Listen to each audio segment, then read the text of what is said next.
Good evening. It's my pleasure tonight to bring you a report on our work in Jamaica with a little lesson to follow that. And I guess we kind of kept it quiet because we didn't. I figured everybody would go over there and listen to Rig tonight.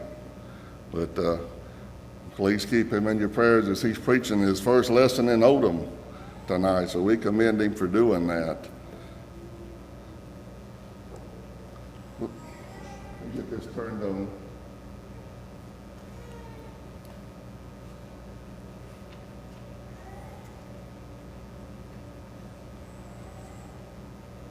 All right. What'd you do to it, HD? Huh? The light's on.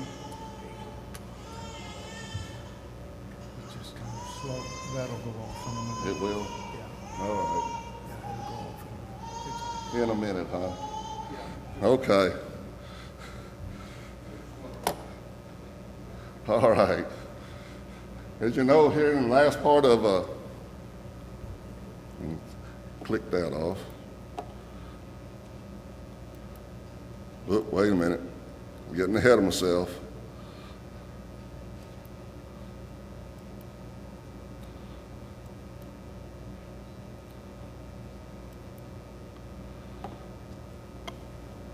At the end of July, a group of us went to the island of Jamaica, which we've been going to for a number of years, and I realized probably not everybody may understand how this work came about, so I'd like to briefly, at the beginning here, present a little history of the work that we have been doing in Jamaica over the last number of years. Of course, here's a map of the island.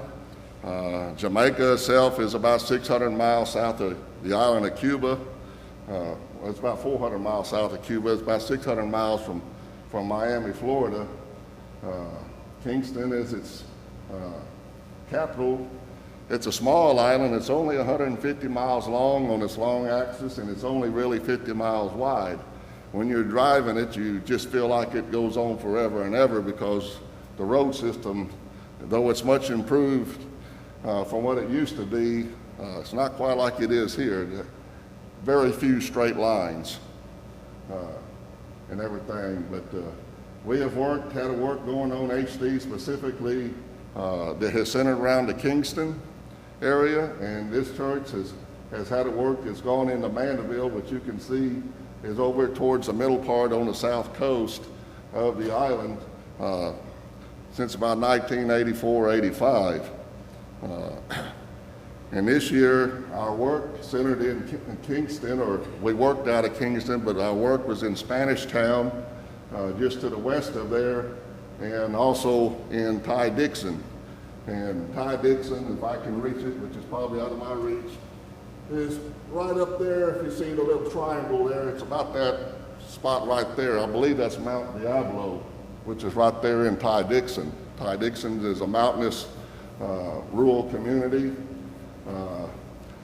in which you go through a bunch of sugar cane plantations in order to get up there. And there's an interesting story that I'll tell with that. But this year, we just worked in Spanish Town and Ty Dixon. Mandeville decided because of their budgetary limitations not to have a campaign this year. And instead of having the funds to do that, or us providing funds to go ahead and hold the campaign, we opted, as the elders made a decision, to build a classroom to add on to their building, for which they had no classrooms, and thought it would be a great help to them and for future campaigns especially, but it gave them a place to have classes and also a little fellowship area for them, and I have some pictures to show you of that as it's now been completed. They started to work on it at the beginning of the summer, and they finished it shortly before we went there. And part of my purpose in going this year was also to drive over to Mandeville and to view the classroom and to visit with Carl somewhat. Like I said, this is my understanding of the work, and some may recall some other facts that I'm not aware of, and I may get something wrong, and HD may need to correct me. But HD began working in Jamaica about 1989, working with Cliff and Dolly Martin in Kingston. And their work centered around the city of Kingston and also in the surrounding area. There was also several other areas where HD has labored, such as the city of Bullard, or the town of Bullard, which is not up there. But anyway, when they began to work, they started out working at this children's home in Kingston at Max Hill Park. And they went in there and they would teach the children, the older children, and the workers there, the house parents, and many of them obeyed the gospel, and thus a congregation was formed there at that orphanage or that children's home. And they continued to meet there for a number of years, and they eventually moved into a building and what became the Lincoln Crescent congregation in the southern part of Kingston. And during this time, as they worked, they also worked in several other poor areas of Kingston, such as Ricketts Crescent, Port Bay, and Seaview Garden, in which they established congregations in those areas too, and most of them over time kind of congregated into the Lincoln Crescent congregation.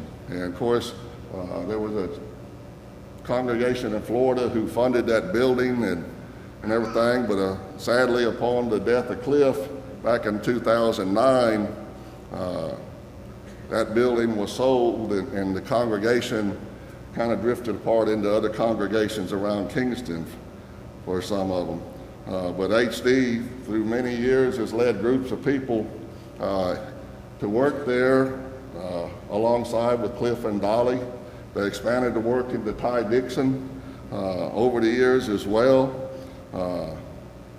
Again, Ty Dixon is about an hour and a half north of Kingston towards Ocho Rios. And Cliff and Dolly actually began going there in about 1985. And the road up there today is in pretty good shape, but back in 1985, it was probably not much more than dirt trails or gravel roads. And they would wind through the sugarcane fields and then go up a mountain and zigzagging left and right all the way and to the building. But they would tell us that in those days, those early days, when they would go through there, and often the meetings were at night, and it's just pitch black, and there's no people down in those areas. Everybody lived up in the mountains, on the side of the mountains. But Cliff would go through there with the local preacher, Brother Roberts, and calling out on the loudspeakers from his van, calling the people down out of the mountains. And the preacher, the local preacher there, knowing them, would call them by name. But then you would start seeing these lights coming down out of the darkness through the mountains to come to the meetings. And it was, you can just imagine what the sight it would be, because it's a heavily forested mountain and such. But just to see those lights filtering down and coming to the meetings, and this is like at 9 o'clock at night. It always seems, I guess, the work always at Ty Dixon has been in the evening going into the nighttime, but and it's Ty Dixon is reported to be the oldest congregation of the Lord's Church on the island and everything. And today it still exists there. Brother Oliver Bembridge is the preacher there, and I think their congregation numbers around 40 or 50 people. And everything. It's a poor community. Most of the people there are subsistence farmers. Some of them are able to labor some down in the sugar cane fields during the harvest, but most of them, they just kind of, the food they eat is the food they grow themselves. We also worked in St. Jago and Spanish Town, and I'm not sure when that work started. I know we have been going there since 2010, and I know Sister Martin said that their association with Brother Brown, the preacher there, goes back years before, and actually Brother Brown has a part in the history of the work in Mandeville. But he's one of the older preachers on the island. But St. Jago was also the host for the Bible Talk Jamaica, which is an internet site that they use, that they post religious discussions or debates and lessons, and HD has recorded a number of lessons that we have sent down there that are put on that website that are available for viewing all over the island, as well as the Caribbean and the world via the internet. The work in Mandeville began really in about 1982, and there was two young preachers that were in school at the Jamaican School of Preaching that were from Mandeville, who had come back to Mandeville, and they were desiring to establish a congregation in Mandeville, and they knocked on the door of the home of Gilbert and Sue Meyer, which we all know Gilbert and Sue, who were members here for many years.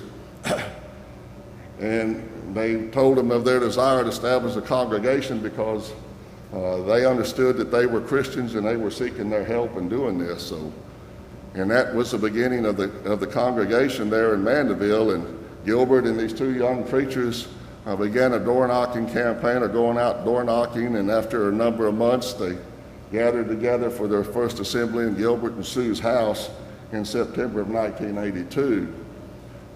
And then eventually Pearl Street congregation out of Denton became kind of involved in the work there in the early years of 1984 and 85. In 1984, Gilbert and Sue moved back to Portland.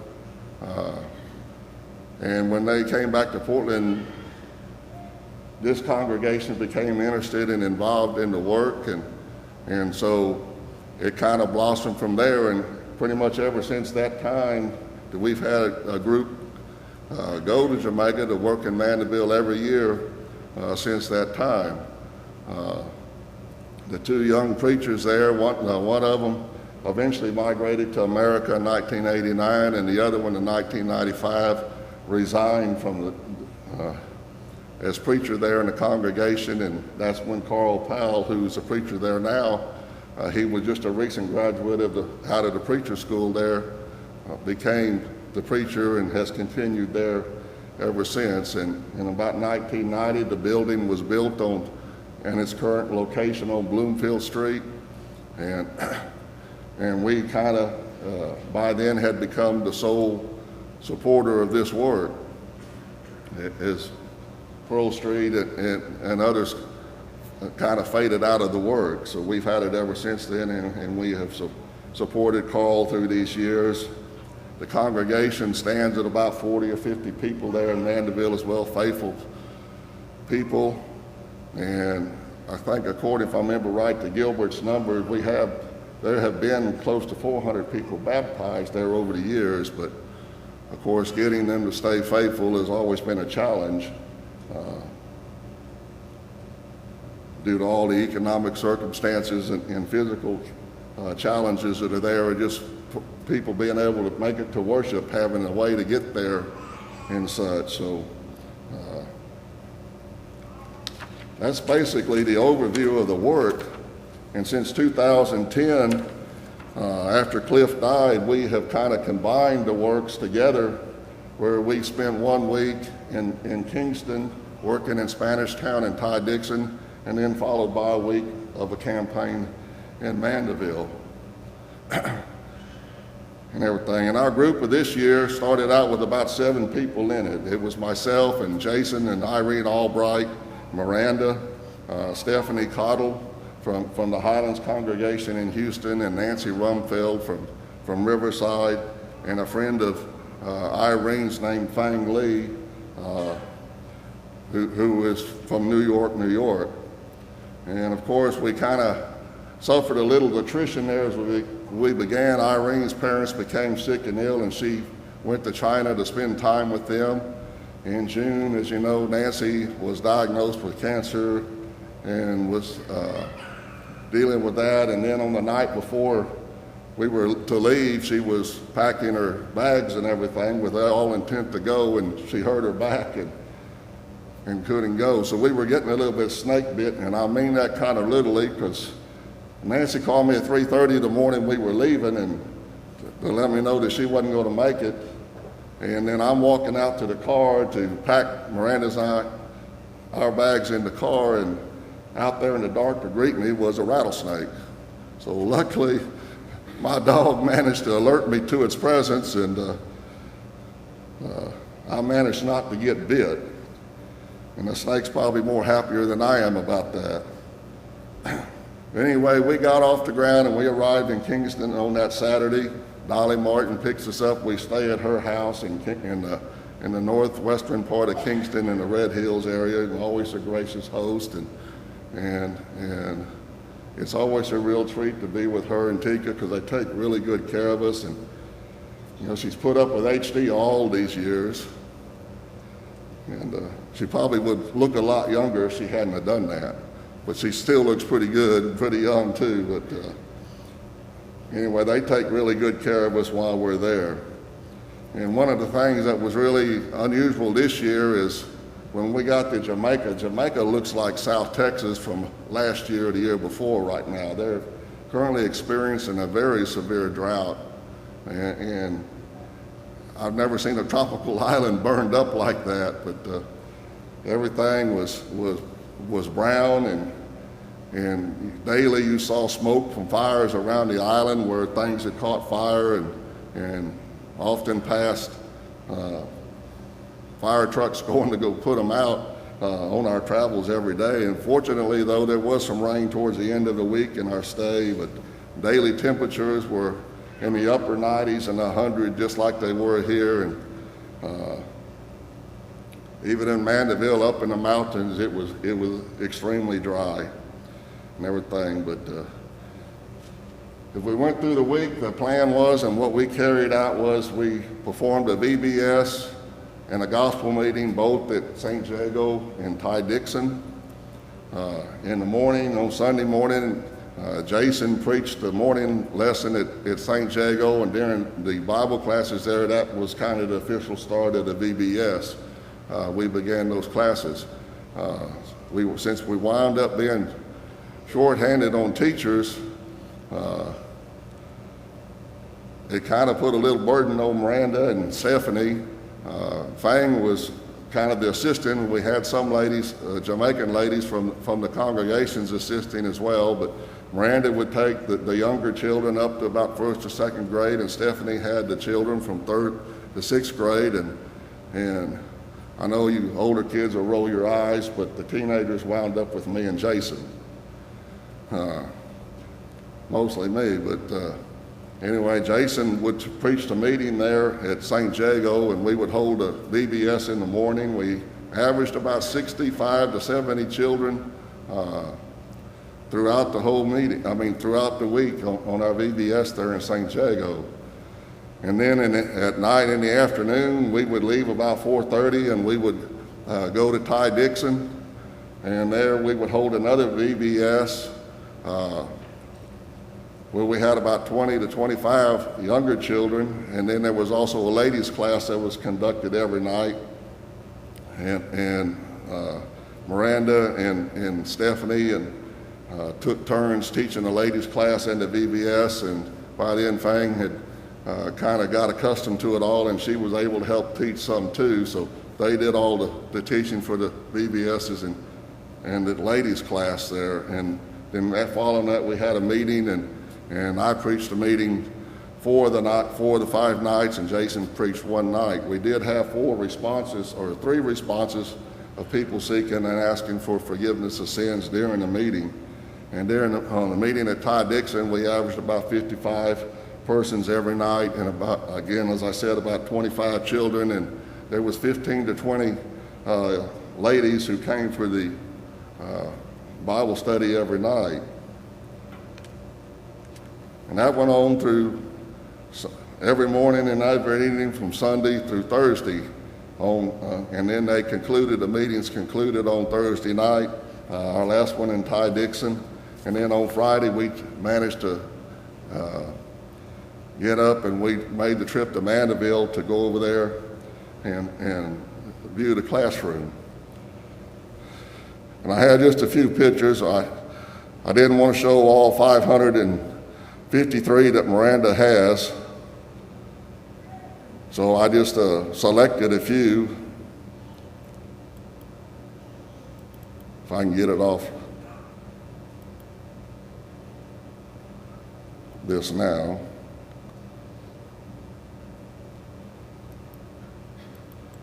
Okay. This sister here is Sister Marissa. She's at St. Jago, and she had the kids all corralled and ready for us to go every morning in Spanish Town. And I guess you could almost call her the general.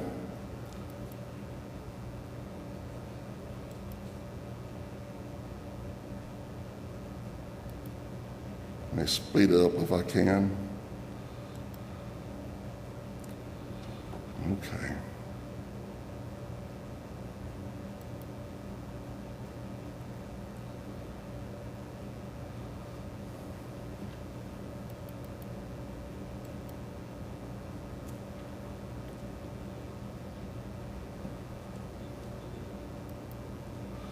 Okay, there she is restoring order to everything. This is inside the building at St. Jago.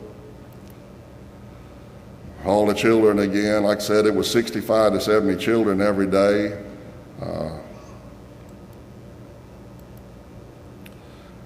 There's Miranda and Fang with some of their students after classes there. And Stephanie conducting her class. The topic that was chosen this year were the parables of Jesus for the VBS, and also my lessons followed the same topic. This is the teenager class, and I see that they all have their nose in their Bibles and following along, and they were really good. All the children were really well behaved. Again, this is the teenager class. And there's Jason leading the singing afterwards, where there's a little period of singing, and then they did Bible Jeopardy like we do here, which was questions and answers given to them to help reinforce the lessons they learned. And there was a good number of them that learned them very well. And again, they used to say in that TV commercial they used to have, never let them see you sweat, but it was pretty hard this time around. There's Jason doing the Jeopardy. This was a little get well sign for Nancy Rumfield, as they remember her very well.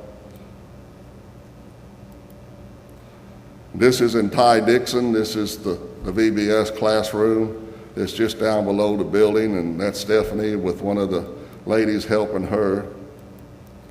And Miranda taking her turn. And I think this is in St. Jago, isn't it, Miranda? This is back at Ty Dixon. This is Miranda teaching the ladies' class. And this is a classroom that has been built at Mandeville. This is a view from the side of the building where it was added on. This is from the back. All this stuff left over from the construction has supposedly been cleaned up by now, and the building was to be painted. This is inside. The building itself, the classroom itself, is 22 feet long on the long axis and 16 feet wide. It's a nice, spacious classroom.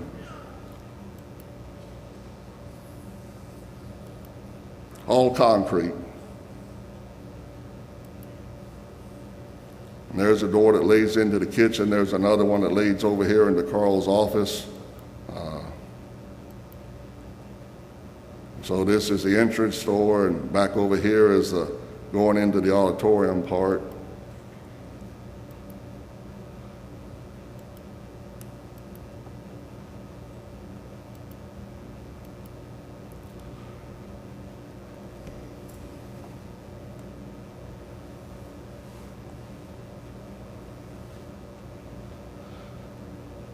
That's a brief summation of the work that we did there this year. We went there with the purpose to teach the children, and most of all, I don't want to neglect, but there is a number of brethren here that have steadfastly supported this work through all the years, as has this congregation, and they provide a lot of our expenses. For a lot of our expenses, and we certainly want to thank them for partaking in this work, all of you for partaking in this work with us, because as we know here in the scripture that was read earlier, there's those that must be willing to send, there must be those that must be willing to go, and those that must be willing to support. And we appreciate all the prayers and support that we've had through the years for this work. And, you know, because of your help and everything, that we were able to teach God's word to some 100 children, young children in these two towns and in that week, and we were able to preach the gospel to several hundred people through the gospel meeting. So it couldn't have been done without your help and without your support. If you would, if you turn over to Revelations chapter 3. I got 5 minutes to do 30 minutes here, so I'll try to make it quick. But there was a letter written to the church of Philadelphia, one of the 7 churches of Asia. In chapter 3, verse 7 and 8, it said that these things saith he that is holy, he that is true, he that hath the key of David, he that openeth, and no man shutteth, and shutteth, and no man openeth. I know thy works. Behold, I have set before thee an open door, and no man can shut it. For thou hast strength, and hast kept my word, and hast not denied my name. And as he goes on with this letter, he encourages them and exhorts them. He is beloved, or they are beloved by him, because they've kept the word of his patience. He promises to be with them and protect them. He also exhorts them to hold fast that they may gain the crown. And then there's some promises at the end of that passage for he that overcometh, that there will be a new dwelling place for them, and there will be a new name that they will receive because of it as a reward for what they've done. Philadelphia was the youngest of the 7 cities of Asia. Its name means brotherly love, and it lay at the upper extremity of a long valley that opened back into the sea. And it was a gateway, or the keeper of the gateway, unto the central plateau and the main mass of Asia Minor. So it was a door that went into a great area and such, and they sat at the front of it.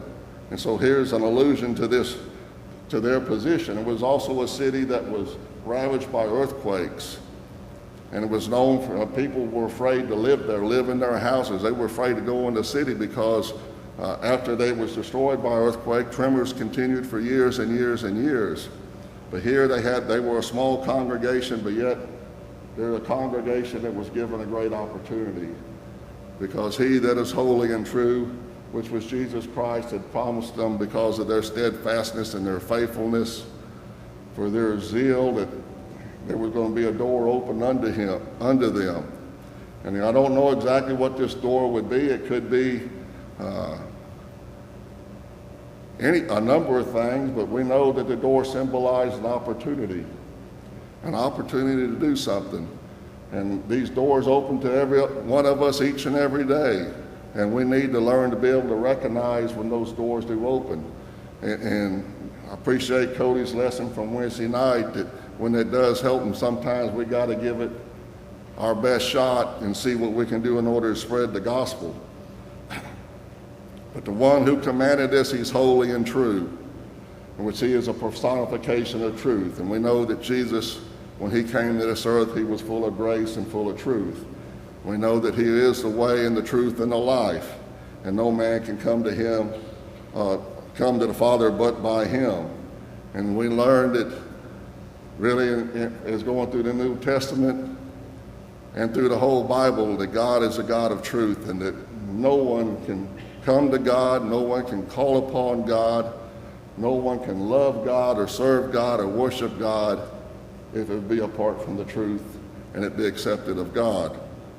Truth is very important. He has been given a key of David. The key denoting authority, and we know that he commanded us to go into all the world and to preach the gospel, to make disciples by baptizing people in the name of the Father and the Son and the Holy Ghost for the forgiveness of sins. But we know he is also one that opens and closes doors, and that no man can defy his will successfully. An example of that was Jonah. Jonah was told to go to preach to the inhabitants of Nineveh. And if you remember, Jonah ran from God. He tried to hide. He didn't want to go, which he found out he couldn't hide from God. And after spending a little time in the belly of a well, he decided it was best if he went. So he repented and turned to God, decided to do what God wanted him to do, to go do the preaching that God bid him to do. We know too that Jesus Christ opened many doors for the apostles. In Acts chapter 14, verse 27, he had appointed the apostle Paul, and Paul had been sent out by the church at Antioch with Barnabas, and they had taken the gospel into the Gentile world, and now they had come and reported back how the door of faith had been opened unto the Gentiles. In Acts 16, verse 6 through 9, we see that they had come to Troas on his second missionary journey, and then that night a vision came to him, and he received that Macedonian call that the man over there in Macedonia was calling them to come over there and help. And it said immediately they endeavored to go. So he saw the opportunity to take the gospel into the continent of Europe. And he and Silas and Timothy and those with them immediately went over there and did so. In Colossians chapter 4, verse 3 and 4, he asked for prayers from the church of Colossae that those doors would be open and he would be able to give utterance to speak the gospel. So we know that these doors are open. So the door spoken of to Philadelphia had to do with possibly evangelizing, taking the gospel to all the world. It could also come in the form, though, it might be an opportunity there might be to suffer for the cause of Christ, for the name of Christ. We saw in Acts chapter 5, verse 40 and 41, when the apostles were brought before the Sanhedrin and they were admonished not to preach the gospel anymore in the city of Jerusalem, and they stood up and they said, we must obey God rather than men. And then we see they were beaten and everything, and as they left, they said they went on their way rejoicing that they were counted worthy to suffer for the name of Christ. And then it said they ceased not to continue to preach and teach in the city and in the houses. They went everywhere preaching the gospel. So there was an opportunity there. We know in Galatians chapter 6, verse 10, we're not to be weary of well-doing, but if the opportunity arises, we are to do good unto all men, especially the household of faith. So there might be opportunities and doors that open to allow us to help those in need, to help the fatherless, to help the widows. And whether they be of all men or they be of the household of faith. But when those opportunities come, that we need to be able to recognize them and take hold of them.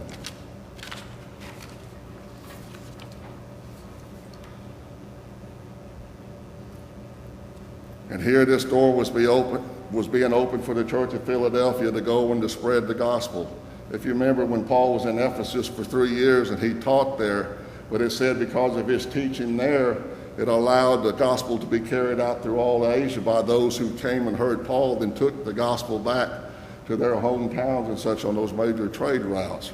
So there was always that opportunity, even when he was in prison in Rome, and that imprisonment, and he found an opportunity to preach the gospel, even to the household of Caesar, Philippians chapter 1 and chapter 4. So there was opportunities there, and we need to be able to recognize those opportunities and to grab those opportunities, because sometimes that they're lost and they never come back again. And through the years in Jamaica, often we have studied with people, and sometimes you get that one shot to study with them, and hopefully they're going to come back the next day, but then you never get to see them again.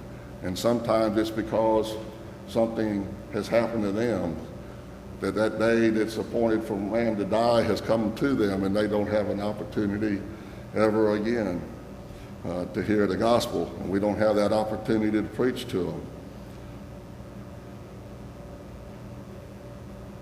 And Paul always prayed, as we see in his prayer in Ephesians chapter 6, verse 19, he prayed that he might have the boldness to speak the gospel, and we need to have that. Brother Bob Whitten, in his commentary on Acts, had this wrote this, and I think it's very good. I have it posted up to remind me of this every day, because I know I need to get better at it. But he said, God sets before us doors of opportunities, and we must be wise enough to see them, courageous enough to seize them, strong enough to open them, and knowledgeable enough to use them. And we never know when that opportunity comes. And it may come upon us when we're kind of unaware or not even thinking about it, but we need to be kind of ready, be ready to give that answer of the hope that lies within us. You know, we have to kind of have the mindset like Mordecai told Esther, maybe you've come into the kingdom for such a time as this. Maybe through God's providence, your path is crossed with that person, and God, through his providence, has chosen you to have that opportunity to speak the gospel to that person, to save that lost soul. And maybe you've come into the kingdom for this time, and we need to kind of have that mindset.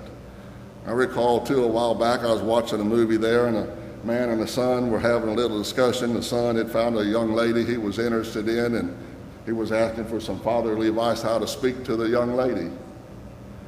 And the father recalled in his own experience, he said, well, I just found out I just need to ask for 20 seconds of courage.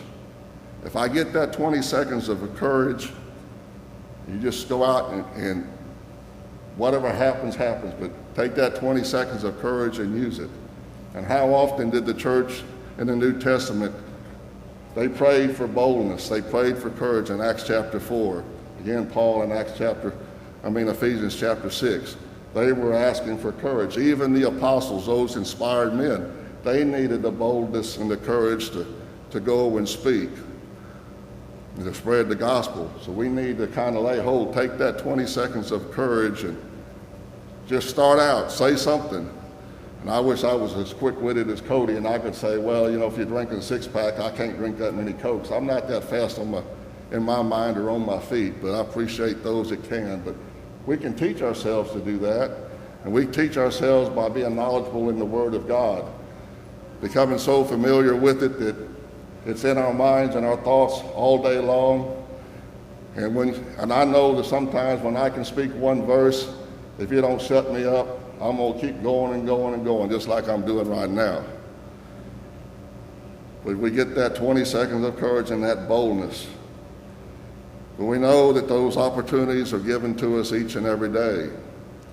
In the parable of the talents in Matthew 25, the opportunities were given to 3 servants. They were given an opportunity to take the talents left in their charge and to do something with them. And we know that 2 of those did that, and 1 did not. And why? Because he is described as being slothful and being afraid. And I know a lot of us, it's because we're afraid to speak up when we ought to speak, but that's when we need to pray. Like Nehemiah, when he went before the king, even before he replied to the king's question, he prayed that he would give the right answer and he would receive the right answer. We can pray, and we pray for that boldness. We pray for that 20 seconds of courage to speak the gospel and the truth.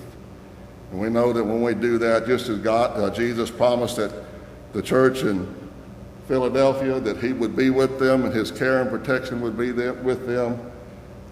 He promised that to the apostles too, because he said, when you go into all the world and you preach the gospel, he said, I will be with you there. I will be there with you always.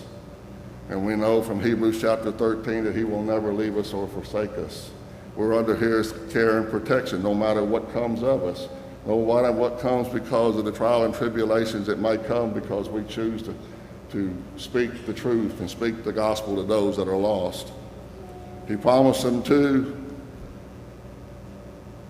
a new home in heaven. He promised them a new name. And if you remember when he sent out the 70 in Luke chapter 10, and they came back and they marveled because they were able to heal these people. They were able to cast out devils. And he told them, and don't rejoice over that. Rejoice because your name is written in heaven. Luke chapter 10, verse 20. So we're given this new name if we're steadfast and faithful and we do his will and we go and continue his work to seek and save the lost. There's also another door and another opportunity that comes when the gospel is offered and the invitation is extended to those that are lost, to those who are fallen away, a chance to come and repent of your sins and confess your sins to God and be restored to the fellowship with him and to walk in the light. But Paul said in 2 Corinthians chapter 6, verse 2, behold, now is the day of salvation. For some and many in this world tonight, there is no tomorrow, and they will die lost. But we have an opportunity now to come as we stand and sing to obey the gospel.